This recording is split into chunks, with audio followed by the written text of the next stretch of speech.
We've all heard the term low performer at work. It's used in meetings, performance reviews, and sometimes in quiet side conversations. But what does the label actually mean? And what happens when we turn a moment of struggle into a permanent identity? On this episode of the Super IO Bros, we're unpacking the myth of the low performer. We'll explore how performance is shaped not just by the individual effort, but by expectations, clarity, support, and the systems people work within. Because when we label people instead of diagnosing the problems, we don't just limit their growth, we limit the organization's ability to learn and improve. Let's get into it. Beautiful. So, first things first, what exactly defines a low performer in the workplace?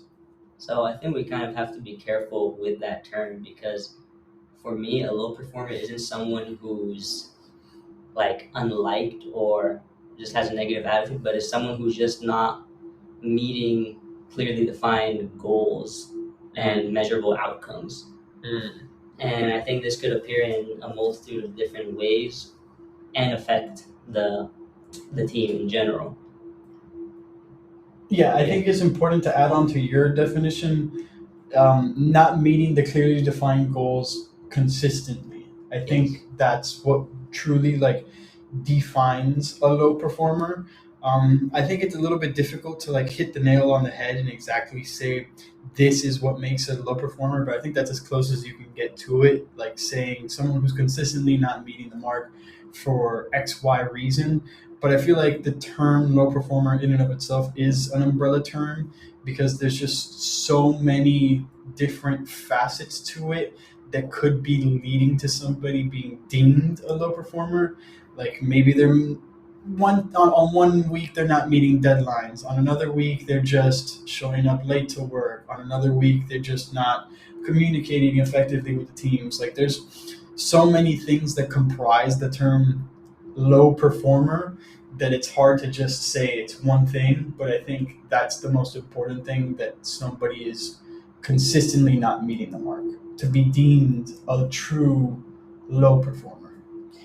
To piggyback off of you saying the umbrella term, which I think is a good coinage right there. Nice. I think it doesn't just fit in the term of an individual sense. It could be, a low performer is not it's an identity, but it's more than just an individual. It could be a team that's a low performer. It could be an organization that's performing low on its quarterly reports. But if you go into the term of, as you said, someone who does not consistently meet workplace expectations, I mean, it doesn't have to be in terms of tasks, deadlines, like you were stating. It could be they're not meeting communication requirements, they're not reaching out to the resources that they need to complete tasks. Because sometimes organizations provide the support needed for somebody to succeed. They provide the resources, but an individual just won't go after those resources. I mean, they will just not go through those communication channels. Maybe maybe they have like fear of anxiety, or I don't know. It could be anything, but it doesn't just go. Performance isn't just based on are you completing tasks or not. It's like, are you able to communicate? Uh, Communicate to get through the task? Are you able to go through your resources? Are you someone that's not just meeting deadlines or not? Are you working towards organizational goals, team goals, and individual goals? I feel like those are all aspects of a low performer if they're not meeting the mark. Those are all criteria. I think they all kind of cluster together and create a low performer in a sense. They make up the word. I agree. Wow. I agree. I mean, like there definitely has to be some metric there that is measurable. So like, yeah, like everything you said, like it all comprises into like this one big thing. How do you determine whether a so-called low performer is struggling due to individual factors or systemic issues within the organization? We touched briefly about the individual, and I did mention, some companies, they have resources to reach out in terms of communication, goal setting. Now, how do you determine what is the struggling low performer? Do they struggle with individual factors in themselves, or do they struggle with systemic issues within the corporation? What do you think, Yusuf?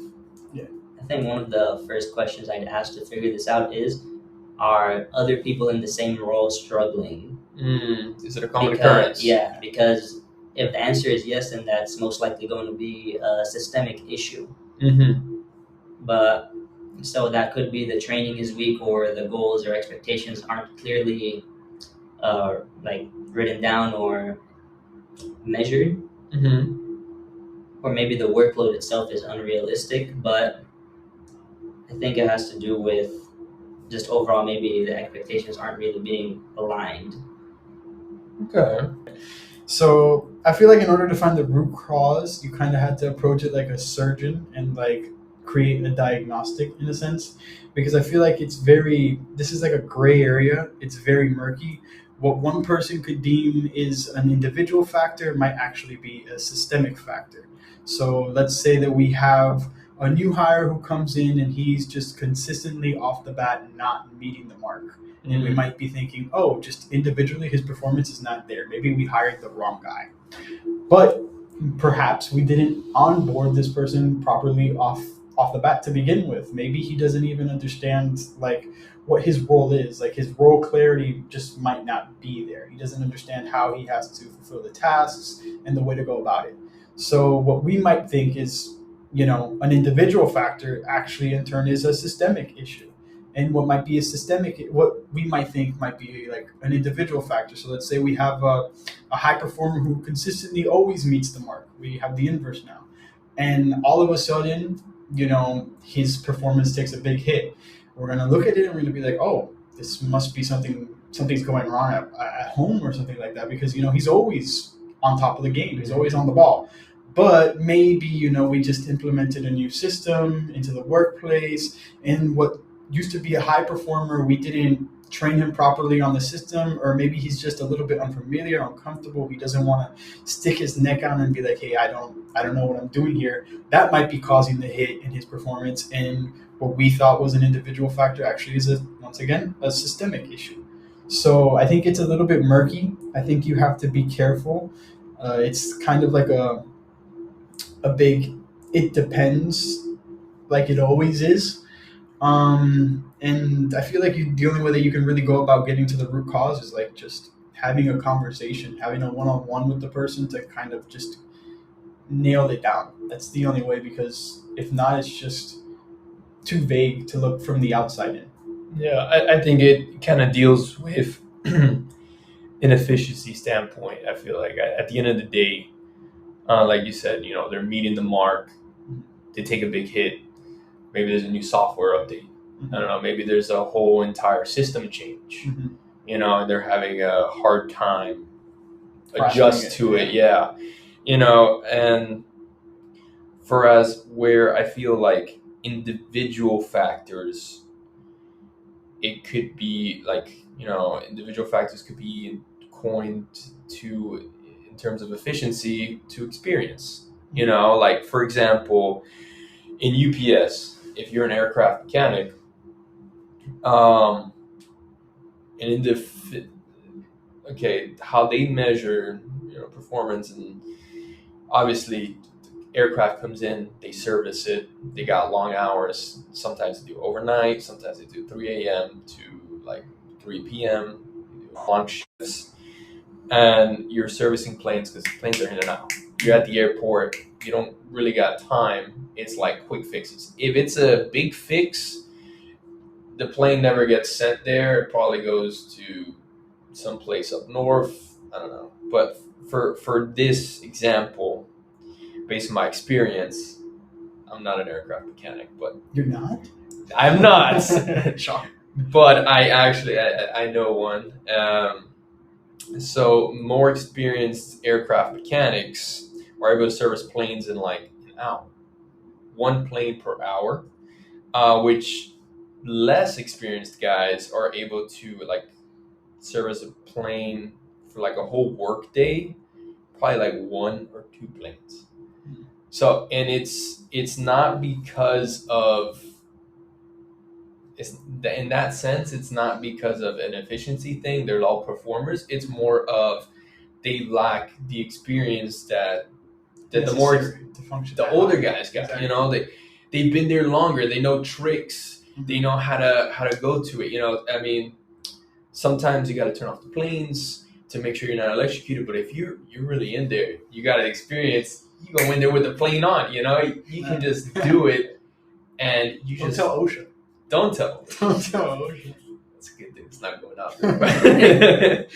But you know, it comes down to the term of like experience. You know, but now if we look at a different setting, let's go to the office setting, where experience kind of has an opposite approach nowadays. Because let's say new hires are utilizing AI to complete minuscule tasks, they're becoming a lot faster. They initially coming in, they're doing their tasks a lot faster than an experienced employee that are learning how to utilize the AI to use their task. You know, because now it's a huge AI boost implementing it. Like, oh, you got to use our in-house AI. You got to use it for these tasks. You know, so it can make your work faster. So now they got to use it, and there's some that are still doing their task manually because they reach a certain point where it's so efficient that they're going. But now with the introduction of AI, it's more their step behind, you know, in terms of like how much time it takes. Like, let's say, for example, it takes somebody maybe like 15 minutes to translate a whole email document. You know, now AI can do it for you in like a minute, 2 seconds, and then you review it. It probably takes you 5 minutes after you review it. Know what I'm reading. But you could have it side by side, and you could like proofread it. You could check it. You know, you could maybe ask a different source. But you have the content already, and you have like 45 minutes just to verify everything's correct. Whereas you're 15 minutes manually doing it, and then after you manually do it, then you kind of have to also sometimes check yourself, you know, proofread it. So it's a lot faster. And I'm sure, you know, some emails, depending on how long it is, it could take more than 15 minutes, but AI is like, boom, you know? It's a big thing when it comes to that in terms of efficiency. You know, people struggle in terms of lack of experience, or in the terms of more experience, lack of change. So, I mean, I think it's hard to say in that situation. It depends. It's always it depends. It always it depends. I mean, but shout out Rodriguez. Yeah. So I feel in my terms, I feel like a low performer would be struggling when it comes to efficiency, most likely in terms of experience-based jobs. Whereas, you know, you're an aircraft mechanic, I would say that's more individual factors. You kind of learn as you go. You learn tips and tricks. Now, in terms of in office, like the example I gave, I think that's like a more systemic issue, because maybe training should have been provided for the employees that have already been working and been doing their task already for a while without AI. And now AI comes in and it's like, okay, hey, listen, you got to use this. I mean, if you don't use it, it's fine, but you're going to be behind everybody else that's using it. You know, so it's like it's like you're Lightning McQueen. You know, you're fading fast. Oh, you used to be at the top. You know, 7 Piston Cups, right?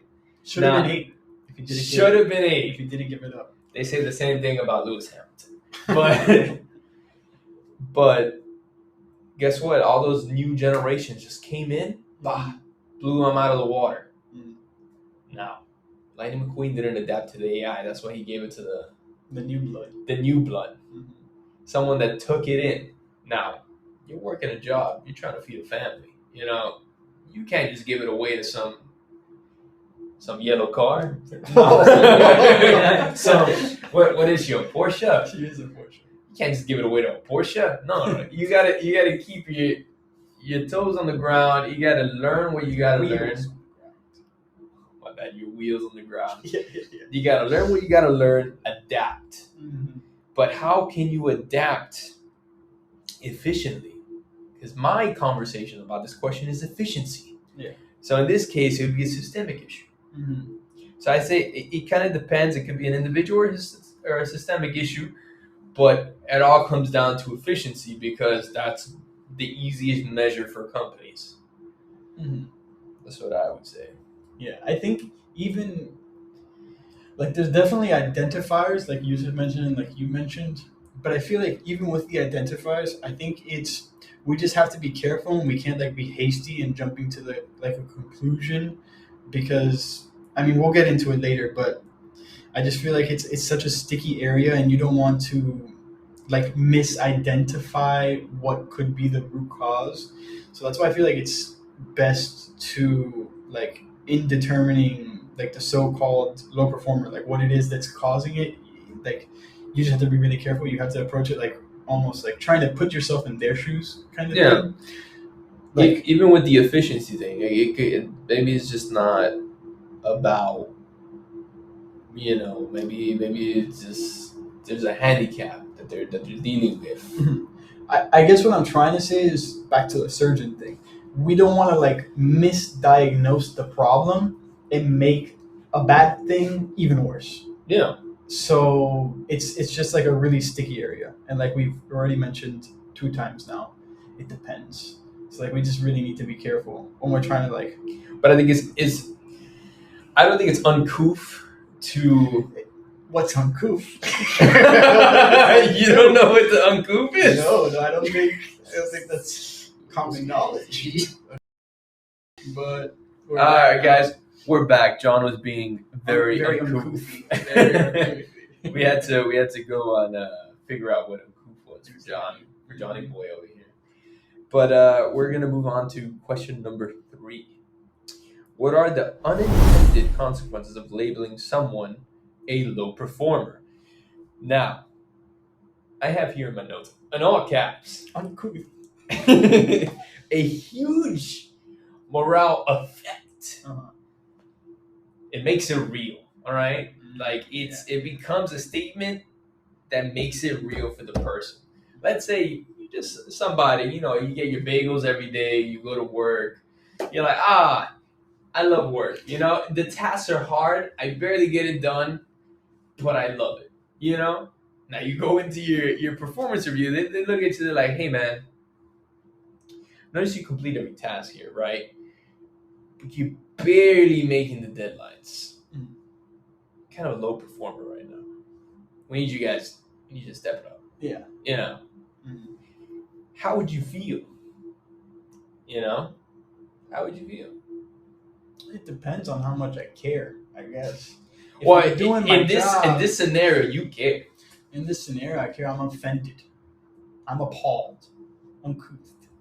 I used that wrong. That's very wrong. Yeah, and I mean, Word of the day. of course, you're offended, but yeah, definitely like what you're mentioning, like it lets the elephant in the room, kind of thing. Like it stigmatizes this person. It gives them the label. It makes you feel like it's almost real. Like you had a sense of positive nature. It's like, okay, I know I'm struggling, but like I can turn this around. Now other people notice that I'm struggling. It's not just like me. It's noticeable. Yeah, and it's not, he knew he was struggling. Mm-hmm. I'm sure his boss knew he was struggling, but the conversation was not meant. Mm-hmm. It was just kind of like, okay, I'm struggling, but I feel like I'm getting better. But then you go ahead, you have this conversation with your employee, and you're just like, I'm here with your performance review, and you're performing low. You're a low performer right now. You're barely struggling to meet deadlines. We need you kind of to step it up. We can't give you a raise. Things like that.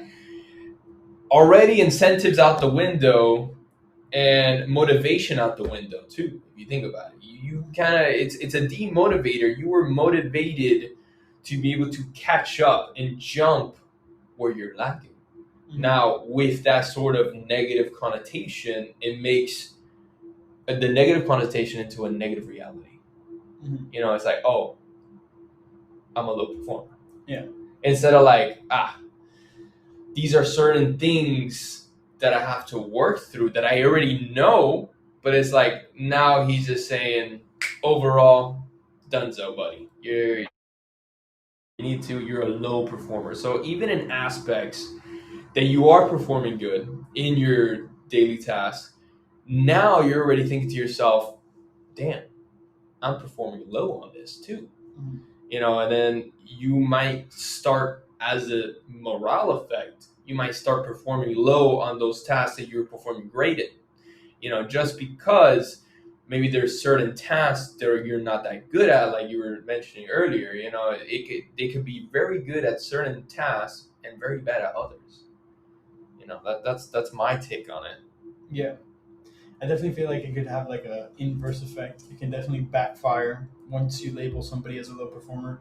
You might think going into it like this might light a fire under them. It might, cause them to want to, Improve. achieve, to a higher level or like to a higher clip or whatever you want to call it.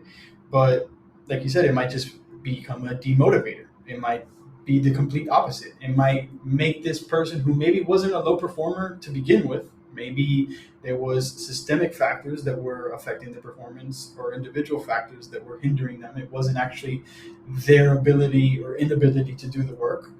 And just jumping to this conclusion of deeming them the low performer just kind of like negates all of it. Like we can't fix it at this point because now this person has given up. This person is feeling this way about themselves now. They are like stigmatized amongst their team as maybe somebody who's holding them back from reaching, greater team success or something like that. They're the factor that's bringing them down. So like this might cause conflict amongst group members. Now team members might actually not want to even communicate with this person or might hold them back even more because they're, feeling this type of way. Or they might not towards want to them. collaborate on tasks. Yeah, exactly. Like withdraw information from this person, which might actually cause them to be an even worse performer. So rather than labeling them that low performer, you definitely need to like reframe it. It shouldn't just be so cookie cutter. It shouldn't be so black and white.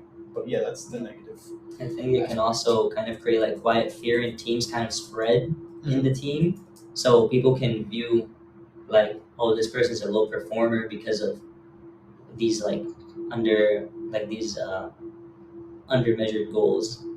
And so they start to focus on avoiding mistakes instead of focusing on just doing better work or improving. And in essence, they would not be high performers or try to seek that. They would just be, like you said, one-time employees. Mm-hmm. I feel like you see that a lot in like athletes. Once they start to hear like the noise kind of creep in, that fear kind of start to set in, and then they start being like hypercritical on, oh, like I can't make the long pass or something like that, or like, oh, the haters out there are saying like I can't run or whatever, like I'm a running back, but like Lamar Jackson and stuff. Obviously, he proved them wrong, but like you said, it might be inverse. Like they might start overthinking what it is that they're doing and just ruin their performance even more. No, you brought up the athlete perspective. I did. In sports, performance is everything. If you're not performing where you need to be, rarely are you going to stay on a team for long. I mean, you have some average 3 points per game their whole career, and they stay on the team. Udonis has. That guy's a legend. That guy's a legend. Hey, talk about it. Yeah, don't talk about it. But I've been watching recently the Formula One series on Netflix. Shout out. Formula One coming out, McLaren, champions. But Red Bull has a very performance heavy team. They have their main team, Red Bull Racing, then they have their V car, which is their Red Bull secondary team. I would say their junior team, their B team, but it's also in Formula One. So they're still one of the Like the premier teams. Yeah, now I believe it is 10 teams, 10 or 11 teams. So they're top 11 teams in the world because there's only a certain amount of teams in Formula One. So if you're one of those drivers, you're top 22 because there's 22 drivers on the grid now. So you're top 22 drivers on the grid if you're on those seats. But here's the thing. You have Red Bull, since you have an A team and a B team. Your B team, if you're on the A team, you know if you're not performing, B team can replace you whenever. Mhm. Since they're in tandem, they can just jump, they can cut you off in the middle of the season. And they already know a guy's been driving, they're looking at his stats, they're looking at his performance, and they can just replace you no matter what. Because in Formula One, you have maybe like 2 or 3 backup drivers as well on like a regular F1 team. Now, Red Bull, you have the drivers racing with you, your possible replacements, you know. And even if you're on the B team, you're not safe either because you have people in F2, you have the backup racers. Everybody wants your spot. Cutthroat. Yeah, it's very cutthroat. Red Bull is seen for being very cutthroat, very pressured because if you don't perform in Red Bull, you're out. You know, whereas other teams like McLaren, they trust the drivers that they choose and they kind of try to build a nice environment for them to grow. You know, whereas now if we look at the numbers for McLaren in the last 5 years, 2021 4th place in the Constructors Championship, which means overall their team got fourth fastest car on the grid. 2022 5th, 2023 4th, and that's like pretty like down there, right? And they've had the same drivers for about 3 to 4 years.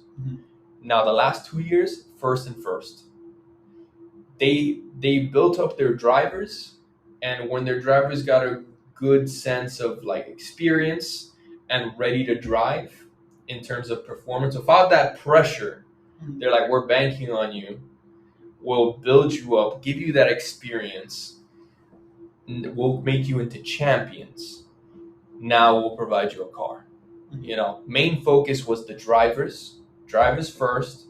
Now they built a car around the drivers after they've already identified drivers' strong points, their weaknesses, and everything because it was a driver focused. Whereas Red Bull is, we have the car, you got to perform. If you don't perform, we'll find your replacement. Yeah. Whereas there was this guy that he came, I believe his name is Van der Vries, and great resume, Formula 2 champion, E-Formula champion, which means like the electric car Formula champion. And he went in there at the B team. He was predicted to be like the guy. He didn't score a single point the whole season, but you don't score a point in Formula One until you're like top 10. You get like 1 point. Then if you're 9, you get 2, and it goes from there. So he was finishing 11th, 12th. That's not bad because there's 20 positions that you could be in, but like he's almost to the points. But because he didn't reach that, in half the year he got replaced, and his teammate, he got moved up to the 18, and then the other guy wasn't performing. He wasn't getting second place with Max Verstappen, or he wasn't even top 5. Moved him down. So it's like in those cutthroat environments, it really makes you second guess yourself. You know, in the beginning, he had the pressure, can I make it in Formula One? But then as he went through it and he still wasn't able to make points, he saw the team around him was doubting him.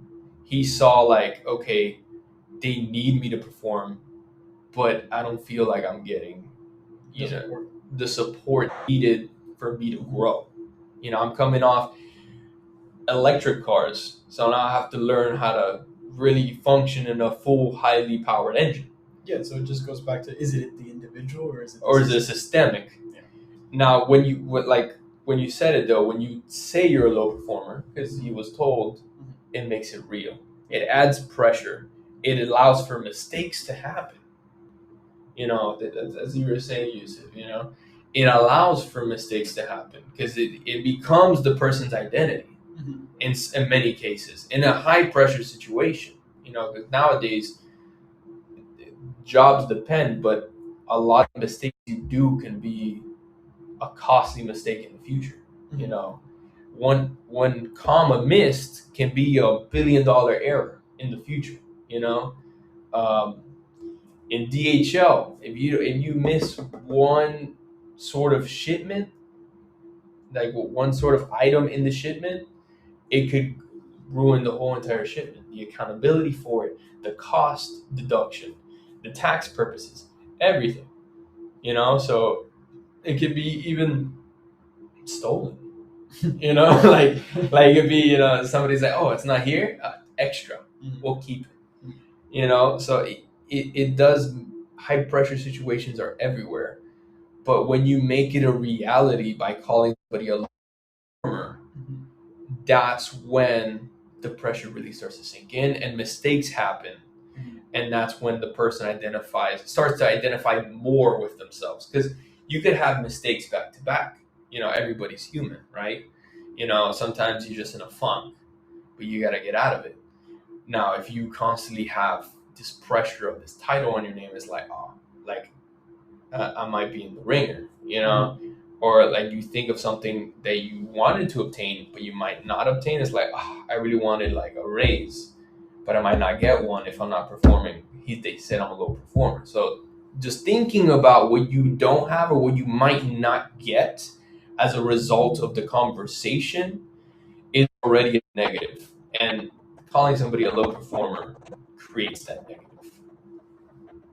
I agree. I really like the McLaren shout, because it just goes to show exactly like we were saying, how they were technically low performers for 4 or 5 years. I don't know, whatever you said, like back to back to back. They weren't meeting the expectation, but rather than just dumping them out, they probably looked at individual factors, if something's going on with the drivers themselves, and probably more so systemic factors, such as probably something going on with the car, the tires, any of the multiple factors that we already addressed that could be hindering someone's performance. And they created that continuity with the drivers and the cars, and then through working together, they turned this quote-unquote low-performing team into a high-performing team that just won. No? They won the construction championship 2 years in a row, and they just won. Their driver, Lando Norris, just won the championship. Yeah. So low performers starting soon. New episode comes out this Friday. So low performers. Was he really even a low performer to begin with, or was it the system that was failing him, or multitude of factors? It's the experience thing. I mean, it just wasn't their time. They didn't have experience. They didn't have the car. Yeah, but I just think to like, that's the thing. Like, we can't jump to it. We can't jump to the conclusion of like deeming them a low performer. Yeah, and it depends as well. Like, in certain situations, are they a low performer because somebody else is such a high performer? Like in 2023 Red Bull, they lost. They only didn't get first in one race. They won every other race in that year. They were by far the fastest car, and they had the best drivers that year. So would you say you're a low performer if you were placed second or third? Because you're looking at Max Verstappen in points. He scored over 500 points in the leaderboard. The closest guy, you're saying the closest guy was his own teammate at 300 something, and below that, we're talking 200. Are you saying you're a low performer? That back in the day, 200 wins you points, wins you a championship. but they were so dominant, and it made everybody else seem like such a low performer. So outliers are also important to take in. Yeah, that's why it goes back to like what we said. It depends. It depends. It always depends. When in doubt, it depends. It does. Shake it out. All right, now that kind of really jumps into the next question, which is how do we address performance challenges without turning them into identities? We've already talked about the struggle about saying somebody's a low performer. Now, how do we go about it? So I think the key is keeping the focus on their behaviors and their outcomes, not their personal traits. So instead of saying something like just you're not performing, instead of just say like, oh, these what's called these deliverables didn't meet the standard that we agreed on. So you should make it specific, make it more time specific, and make it more about the outcome or what happened, not who that person is. I like it. Trying to keep it objective as possible. I also think, on top of trying to keep it as objective as possible, with consequences part that we just covered, we see how like sticky it can be and how slippery of a slope it can be. So I feel like without turning them into identities, like the most important way that we should address these performance challenges is like trying to keep it human. And like how I mentioned earlier, trying to put yourself in their shoes, trying to get to the problem as objectively, and just, we don't want to hurt anybody's ego to make it real, like you mentioned. So you kind of have to tiptoe across the problem, because we don't want to scorn anybody. We don't want to, point fingers and be like, this is your fault, because it very well could be our fault. So it's difficult to like address it, but I guess just trying to keep it as human and objective as possible, because like I said, it's a slippery slope. Yeah, like talk through it, make it into like a conversation. Like Yeah, like an intervention sort of thing, like trying to, rather than just highlighting their negatives, try to be like, Let's just focus on behaviors, the context, and support rather than labeling just the person. Yeah, exactly. Talking about framing in different ways instead of saying they are a low performer, more like they are struggling with the task in this context. Just breaking it down with them kind of shows support in a certain way. It shows willingness to help you improve, and I think that's important in terms of, learning and growing. It's important to know it's like, okay, they're my boss, but they could also coach me towards success. They're like, oh, I notice you're struggling with this. Let's frame this. Let's try to figure out how we can turn this around. What are certain things you're struggling with, and what are some programs that we can offer, or like not even that. It's like maybe they're like there's resources and they don't even know what's out there. And the leader, the manager, the boss, or supervisor can pinpoint them. It's like, hey, how about you check these resources, or let's look over this together and see where you're struggling. We don't want to go have the same problem, because having the problem is one thing. Having a recurrent problem is another.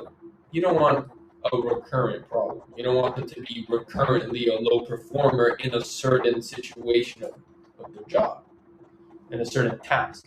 You want to see improvement on all. You mean before addressing it or after? After addressing it. Okay. Yeah. Because then it is. And it becomes a problem. Yes. Because first thing is identifying a problem. And it's like, I notice you've been struggling, whatever. And, instead of saying a low performer, kind of pick out like which one. And it's like, is there, anyway, what are you struggling with in that? Like, let's talk about it, Or if you're someone that wasn't like a supervisor that was previously in the position of the employee, maybe they have some experience with what they struggled in the task. It's like, oh, when I had when I was doing this task, I struggled with this aspect. Is this what you're struggling with in the task? Or like, is it a time issue? Like, what's going on? Like, is it too much workload? So having that conversation in the term of like, I've had the experience, I've been where you've been, or just trying to understand where they are at. Those are like two key points in terms of understanding the context and behaviors that go into the task. Yeah, we just have to like. I think we all agree. It just has to be like the process has to be more humanized than just black and white. Yeah, The perfect low example performer. is You're not the doing right. McLaren versus Red Bull. It can't be as cutthroat as some organizations might want it to be. Yeah. But if it is a reoccurring problem, then that is one the more cutthroat-ish mentality might be coming in, because obviously at this point, if we've addressed it, we've put in the work into trying to fix things. The low performing myth isn't always a myth. There are just low performers in the end of the day. Yeah, I mean, where you said some people do succeed in those cutthroat environments. If you look at Max Verstappen, he's still going crazy. He's still going really good, especially with his car. He got second place, and his teammate last year, I think, got like 10th. So it's like the car is definitely not the same level as McLaren's, but he's just a really good driver. So, but it's like it's not an individual sport at the end of the day. It's a team sport. So you can see where McLaren's togetherness and their will to bring up both drivers, not in a cutthroat competitive environment. Competitive with themselves, yes, because you want improvement. That's how you grow with each other, Rocky Balboa and Creed. Apollo Creed. Oh. Apollo Creed. Sorry, the son. Yes. the father. Yeah. Yeah. I mentioned the son. Yes. They're running on the beach, training together, getting better, 6'7". So I think in certain situations, cutthroat, some people do excel. It's not like everybody doesn't. Yeah. Some people love the pressure. They deal great with it. Like you said, it has the opposite effects for some people. When they're called a low performer, like, I'm never going to be called a low performer again. The Kobe Bryant mentality, I'll never lose again. Like Michael Jordan, tapped him in the butt. It's like, it's not your time, son. After that, he took that personal. Next game he saw him, he scored 50 on him. So, I mean, what can you say? Some people take things personal. They really get into it, and they're able to succeed, but others are not like that. And it's good to come into the mentality of, let's framework the problem. Let's figure out what the situation is, whether you are someone that excels in high critical situations or not. We want to excel everybody, because you can't just you can treat people differently in the workplace without showing favoritism. You don't want to show favoritism now, because some people have different work styles, and as a leader, it's important to realize this. But it's also good to have a certain guideline how to go about situations. Then you kind of tweak it for each person. That's how I think about it. Nice. I love the way you think, G. Yeah. But Yusuf, you got anything to add to that? I was gonna say that I don't think kind of disagree with John's take that what's it called? There are low performers. I'm not kicking you, bro. But that there are low performers. I think it's just that there's a skill mismatch. So Skill mismatch. or skill gap with where they're. Let's talk about it. What do you mean by skill gap? And what aspects? Like, maybe during the hiring process, this person was never meant for that role, and they were brought in, and then they're deemed a low performer, but really they just don't have the necessary experience or knowledge for it. So what you just said to me sounds like a systemic issue of Yeah, a bad hiring process. In the end, a low performer was hired. Like, that's not sure. It's not their fault that they're a low performer. But are they a low performer or are they an unqualified I think performer? the person who hired them was a low performer. They're a low performer. So, you get a low performance. Yeah, you get a low performance. yeah. And you get a low performance. I get what you're trying to say. I love being nice and everything, but unfortunately, sometimes some people just aren't cut out for certain positions. Yeah. So Like that guy was not cut out for Formula One, clearly. Exactly, and I don't think you can necessarily just only blame the hiring process, but also the fact that there are just low performers, and some people are okay with that being a low performer. It doesn't mean they're a low performer in general. Maybe they thrive in different positions, maybe they're in different organizations, but just not for that job. Yeah. And I think that's okay to realize. Yeah. But they're still deemed a low performer. They're still a low performer. Yes, for that specific position or role. But I can't talk about oppositions. So I get what you're trying to say, but I just think it reaches a point like Carlos was mentioning, after we've already had the intervention, after we've already addressed the elephant in the room, after we've already exhausted all the resources that we can into this employee, what else can we do? It's just the sad reality. Demote. I mean, not everybody's got a B team. You're sorry, buddy. You're fired. Yeah. You're out. You're canned. But fired. Hey, what the? But yeah, I mean, it's the truth. But I would say there's a lot of situations that you definitely can salvage. That's why I've consistently reiterated we can't be hasty and just jump to conclusions. You really need to, like I said, you need to exhaust all the resources, because we know the most expensive part of an organization is the hiring process. So you don't want to just jump to firing somebody. Then the firing process too. Yeah, and going through all that, you need to try. Shouldn't label someone a low performer too early. Yeah, I think there's that's why it's every 6 months normally a performance review, or unless that person is really bad, hey, come to my office, what's going on? Yeah. But I think that's a different problem. Yeah. But if there's one thing to take away from this conversation, it's this: performance is a snapshot, not a personality trait. When we turn challenges into labels, we close the door on growth. But when we treat them as signals, we open the door to learning, clarity, and better systems. The goal isn't to ignore underperformance, it's to understand it, to ask better questions, to look at expectations, support, and context before we decide what's wrong. Because when people feel seen as capable rather than categorized, they're far more likely to improve, engage, and contribute in meaningful ways. Thanks for listening to the Super IO Bros podcast. If this episode made you rethink how performance is defined, where you work, share it with someone who's building teams, leading others, and navigating their own growth. We'll catch you in the next time.